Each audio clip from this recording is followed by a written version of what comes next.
2019 की। अरे सबसे ज्यादा नीतीश के खिलाफ ही आप बयान दे रहे हैं। सुन तो लो मेरी बात, हर जगह जाते सुन हैं, लो मेरी जनसभा में बात। आप नीतीश कुमार आज जमीन पर बिहार में अगर किसी एक राजनेता के खिलाफ लोगों में गुस्सा है तो उस नेता का नाम नीतीश कुमार है। तो नीतीश कुमार के इधर आ जाने के बाद अब इंडिया गठबंधन जो बना था वो क्या पूरी तरह से ध्वस्त हो गया? नहीं, ये तो इंडिया गठबंधन वाले या तो खुद भागेंगे या भाजपा वाले इनको हटा देंगे। अगला विधानसभा चुनाव, मैं कैमरे पे कह रहा हूँ, अगला विधानसभा चुनाव नीतीश कुमार मुख्यमंत्री इनके चेहरे पर नहीं होगा। भाजपा का ये दम नहीं है, और अगर दम है तो भाजपा वाले ये घोषित कर दे खाली कि भाई नीतीश कुमार ही बिहार के अगले सीएम होंगे, और कह के चुनाव लड़ लें, आपको दिख जाएगा उनकी औकात की। आज वो नीतीश कुमार हैं कि अगर इनको जरूरत पड़े तो मोदी जी तो बहुत बड़े हैं, जो स्टेट के लीडरशिप हैं भाजपा के, उसको भी ये सष्टांग दंडवत करते हैं, इसलिए कि कुर्सी का मोह है, कुर्सी छूट नहीं रहा है। कुर्सी पर बने रहने के लिए भाजपा का हो, आरजेडी का हो, किसी को पैर पर गिरना पड़े, किसी से समझौता करना पड़े, कुर्सी बची रहनी चाहिए। तो नीतीश कुमार की राजनीतिक ताकत, मैं तो ये देख रहा हूँ कि उनकी छवि, उनकी लेगेसी, उनकी ताकत, उनका ग्राउंड पे सपोर्ट, हर चीज हाथ से निकल गया है। अब सवाल है कि अगर आप बहुत बड़े दल हैं, कांग्रेस इतना बड़ा दल है, 100-150 साल पुराना दल है, उनकी ताकत खत्म है या बहुत कमजोर हो गई है, फिर भी दल तो रहेगा ही।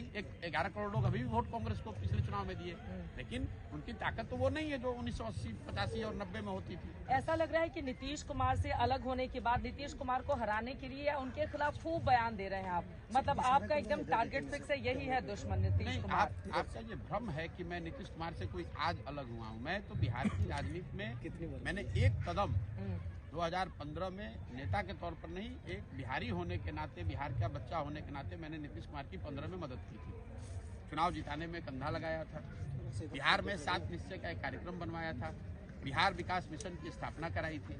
फिर उसके बाद मैं बिहार से चला गया। मेरा बिहार की सरकार और पार्टी से किसी से कोई लेना देना नहीं। आप नंबर 2 बन गए नीतीश कुमार। मैं बता रहा हूँ, फिर 18 में नीतीश कुमार के बार बार ये कहने पर कि भैया अब हम लोग की उम्र हो रही है, नए लोग चाहिए, आप आइए कीजिए, तो मैं आकर उनके दल में शामिल हुआ। सरकार में उस समय भी शामिल नहीं हुआ।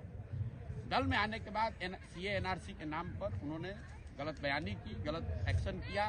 पार्टी में निर्णय हुआ था कि इसके खिलाफ में हम लोग हैं। नीतीश कुमार का जो अपना स्वभाव है, जाके पार्लियामेंट में उसके पक्ष में वोट किए।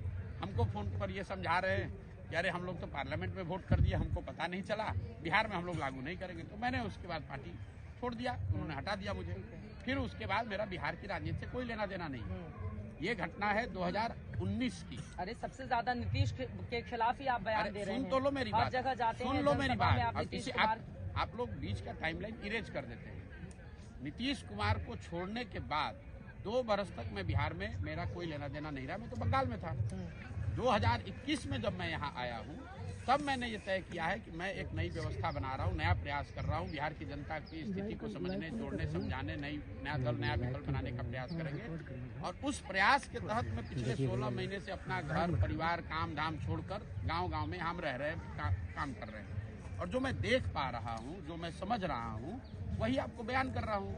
आज जमीन पर बिहार में अगर किसी एक राजनेता के खिलाफ लोगों में गुस्सा है तो उस नेता का नाम नीतीश कुमार है। ये मेरी बात नहीं है। और मैं अब जब बिहार में हूँ तो स्वाभाविक तौर पर मैं बिहार के मुख्यमंत्री के, बिहार के विपक्ष की चर्चा नहीं करूंगा तो केरल के मुख्यमंत्री की चर्चा करूंगा। ठीक है, तो नीतीश कुमार के इधर आ जाने के बाद अब इंडिया गठबंधन जो बना था वो क्या पूरी तरह से ध्वस्त हो गया? नहीं, ये तो इंडिया गठबंधन वाले बताएंगे, लेकिन स्वाभाविक तौर पर बनाने वाले लोग अगर उससे अलग हट रहे हैं तो स्वाभाविक तौर पर उसको झटका लगेगा और उसका फायदा बीजेपी को मिलेगा। और यही करने के लिए तो उन्होंने बिहार की बलि चढ़ाई है। बिहार के हितों की बलि नरेंद्र मोदी, अमित शाह, भाजपा ने क्यों चढ़ाई? इसीलिए कि उनको इंडिया गठबंधन को डिस्टर्ब करना था। और वो डिस्टर्ब करने में बिहार एक छोटा सा बैटल ग्राउंड था, जहां उन्होंने कहा कि चलो नीतीश कुमार को साथ में लो, इंडिया गठबंधन खराब होता है। पिछले साल जून के महीने में यहीं से तो शुरुआत हुई थी ना उस इंडिया गठबंधन की, मैंने कवर भी किया था। इसीलिए तो बिहार के हितों की बलि देकर, अपने बात से पलटकर, आप मुझे ये बता दीजिए कि आप लोग भी तो कल वीडियो देख रहे होंगे, अमित शाह जी जब नीतीश जी गए थे इंडिया गठबंधन बनाने, महागठबंधन बनाने, उसके बाद अमित शाह जी यहाँ आए थे, उनसे किसी पत्रकार ने तो पूछा नहीं था, तो खुद खड़े होकर हल्ला कह रहे थे कि भैया एक आदमी बिहार के तुम लोग याद कर लो, लिख लो, नीतीश कुमार के लिए हम लोग का दरवाजा बंद हो गया है। अब लोग मजाक कर रहे हैं कि अमित शाह ने दरवाजा तो बंद कर दिया था, खाली छिटकिनी लगाना भूल गए थे। हम छिटकिनी नहीं लगाए थे, इसलिए फिर से वापस आ गए। ये आप जिस नेता की बात कर रहे हैं, इन्होंने एक मुरेठा बांधा था, सम्राट चौधरी, कि मैं जब नीतीश कुमार को हटा दूंगा पद से तब ये मुरेठा खोलूंगा। अरे तो सुबह हटा ही दिया जाके, उन्होंने कल बेचारे इस्तीफा दे दिया तो हट ही गया। फिर कल बेचारे जाकर उप मुख्यमंत्री बनने के लालच में अब मुरेठा और अपना सर दोनों को कुर्बान कर दिया उन्होंने। पहले तो मुरेठा खोलने वाले थे हराने के बाद। खुश दिखाई दे रहे थे डिप्टी सीएम बिल्कुल। अब उनके जीवन का यही लक्ष्य है कि डिप्टी सीएम बन जाए बिहार का। अरे भाई कोई नए नेता थोड़े ना है सम्राट चौधरी, पिछले मंत्रिमंडल में भी मंत्री थे, कौन सा इन्होंने तोप मार लिया। इनके बाबूजी पिछले, आपके दर्शकों की जानकारी के लिए बता दूं, ये भाजपा वाले बड़ी बात करते हैं परिवारवाद की। कौन है सम्राट चौधरी? सम्राट चौधरी के बाबूजी शकुनी चौधरी कांग्रेस में विधायक मंत्री थे, लालू जी की सरकार थी उसमें भी विधायक मंत्री थे, मांझी जी जब मुख्यमंत्री बने तो उसमें भी विधायक मंत्री थे, नीतीश जी की सरकार थी तो उसमें भी विधायक मंत्री थे। आज भाजपा का जुगाड़ लगा है तो भाजपा में आके बन गए हैं। ऐसा आप लोग बात कर रहे हैं जैसे नए नेता कोई ऊपर से अवतरित हुए हैं, समाज के लिए इन्होंने कुछ किया है जिनको भाजपा बढ़ा रही है। भाजपा भी तो वही कर रही है जो दूसरे दल वाले कर रहे हैं। अच्छा, एक चीज और बताइए, नीतीश कुमार जब से सीएम बने हैं, पहले वो आरजेडी पे बहुत ज्यादा वार करते थे, लेकिन अभी उनके निशाने पर कांग्रेस कहीं ज्यादा है। इसके पीछे उनकी बदली हुई क्या रणनीति समझ में उनकी कोई रणनीति नहीं है, उम्र हो गया है, घबराए हुए हैं, कभी इधर कभी उधर। उनकी अब एक प्राथमिकता रह गई है कि भाई किस तरह जितने दिन संभव है जुगाड़ लगाकर सीएम बने रहें। इसके अलावा नीतीश कुमार की कोई राजनीतिक ना कोई बहुत बड़ी सोच बची है, ना उनकी कोई क्षमता बची है। राजनीति का ये अंतिम दौर उनका चल रहा है। हाँ, तो हम ये पिछले 7 महीने से कह रहे हैं, ये आप लोग को कल बड़ी घटना लग रही है। हम तो 7 महीने से कैमरे पर रोज बता रहे हैं कि नीतीश कुमार का ये राजनीति करने का तरीका है। और मैंने ये भी कहा है कि आप लोकसभा चुनाव होने दीजिए, फिर नीतीश कुमार या तो खुद भागेंगे या भाजपा वाले इनको हटा देंगे। अगला विधानसभा चुनाव, मैं कैमरे पे कह रहा हूँ, अगला विधानसभा चुनाव नीतीश कुमार एज ए मुख्यमंत्री इनके चेहरे पर नहीं होगा।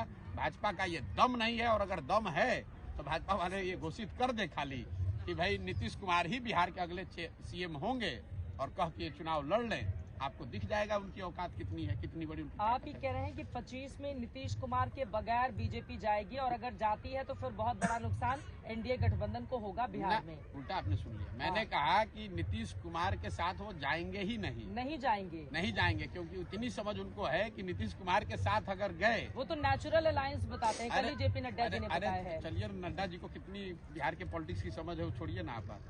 नड्डा जी के कहने से क्या होता है? नड्डा जी तो पिछले चुनाव में भी आके बड़ा यहाँ प्रचार किए थे, कई वो सीट आया, 125 आते आते दम फूल गया। नड्डा जी कहने से कुछ नहीं होता है।